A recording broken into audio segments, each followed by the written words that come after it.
Taufan Gautama Putra, NIM L0112311081. Baik, hari ini kita akan membahas tentang materi genetik dan ekspresi gen. Materi genetik itu pada dasarnya adalah DNA, yaitu molekul yang menyimpan seluruh informasi yang menentukan sifat makhluk hidup. DNA tersusun dari gen-gen, dan setiap gen membawa perintah untuk membentuk suatu karakter, misalnya warna tubuh ikan atau kemampuan karang beradaptasi terhadap suhu laut.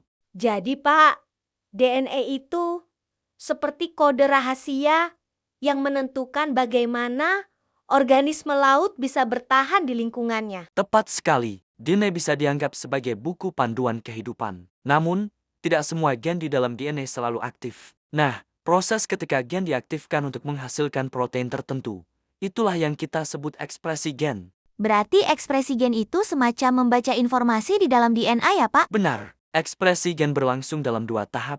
Pertama, transkripsi, yaitu saat DNA diterjemahkan menjadi merna. Dan kedua, translasi, yaitu merna digunakan untuk membentuk protein. Protein inilah yang menentukan bagaimana sel berfungsi dan bagaimana sifat suatu organisme muncul. Kalau di laut, apakah faktor lingkungan bisa mempengaruhi ekspresi gen? Sangat bisa. Misalnya pada karang, ketika suhu laut naik, gen yang mengatur pembentukan pigmen bisa tidak aktif, sehingga karang menjadi putih atau mengalami bleaching. Contoh lain, pada ikan laut dalam, ada gen yang terekspresi menghasilkan protein bercahaya, sehingga ikan bisa menyala di tempat gelap.